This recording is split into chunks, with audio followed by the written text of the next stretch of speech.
Waiting for the second coming of Christ. Lesson 1. Introductory perspective to the sacred event. This is an exposition reading. Number 1. In the beginning of time, the world was without love. The first men were far from feeling or understanding that divine force, that heart of the Spirit, the source of all creation. They believed in the Father, but they associated to him only strength and the power of justice and honor. They believed they understood the divine language through elements of nature. They believed they heard that divine voice through the rain and the fire, the water and the earth and the wind, the elements of nature. So that when they saw those elements peaceful and calm, they believed the Lord to be pleased with the works of men. But when the elements were unleashed, the hurricanes, the floods, lightning strikes, sandstorms, they believed they saw the manifested anger of Father. In the heart of man, an image had formed of a terrible God, capable of anger and the desire for revenge, so that when they believed they had offended their God, they offered holocausts, an offering fully consumed by fire. And they offered sacrifices, giving up some cherished item in hope of appeasing their God to turn him from a state of anger. I tell you that those offerings were not inspired by the love for Father, but the fear of a divine justice and a fear of punishment were what motivated those first people to offer tribute. That was the price they believed for peace and protection. It was the patriarchs, Israel's founding fathers, Abraham, Isaac, Jacob, and the 12 sons of Jacob, as well as those first prophets who began to make men understand that God was justice and honor, yes, but that he was the perfect justice, the perfect honor, that he was first of all the Father, and that as Father, he loved all his creations. Step by step, walking slowly on the path of spiritual evolution and growth, mankind continued the long journey, passing from one period of time to another, and within each era learning a bit more of the divine arcane through revealings made known by Father, the revelations he gave his children. Still, man did not make it to a complete understanding of the divine love, for he did not in truth love his God as a father. Neither did he feel in his heart the love Father gave him at every step.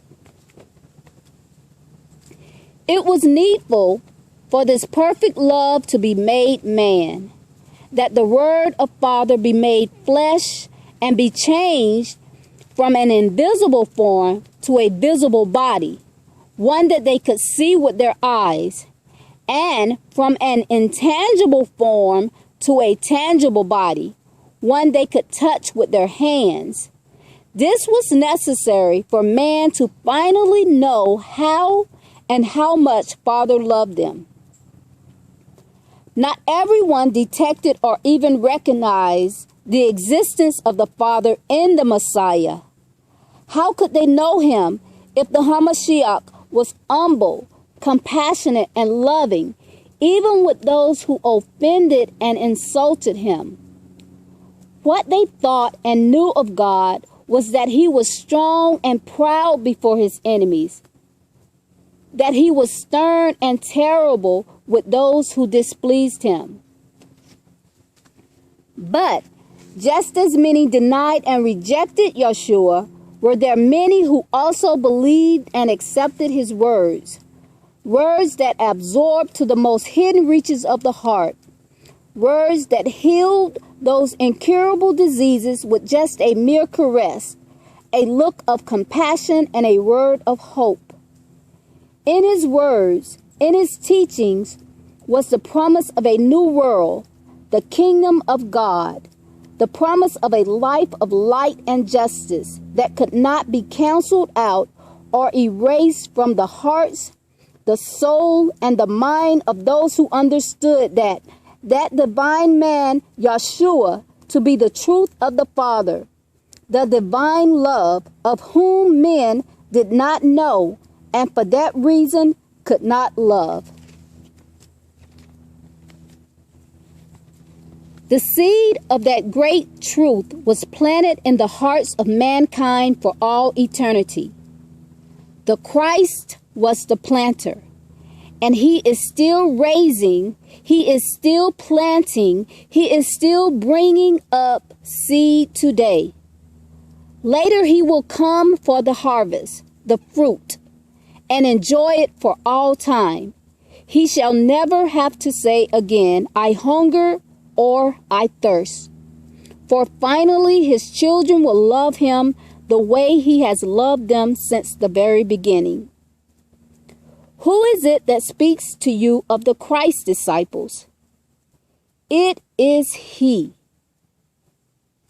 It is I, the Word, the one who transfigured from the invisible to the visible, who changed from the intangible to the tangible.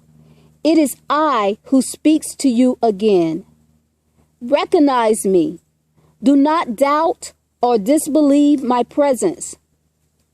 Do not doubt or disbelieve my existence because of the humble form of how I present myself. Ostentation, that shameful display of boasting and pride, can be no part of me. Remember me in my passage through the world in those times.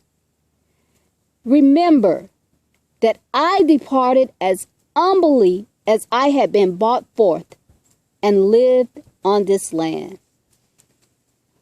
That concludes the first teaching of the Third Testament, an introductory perspective to the sacred events.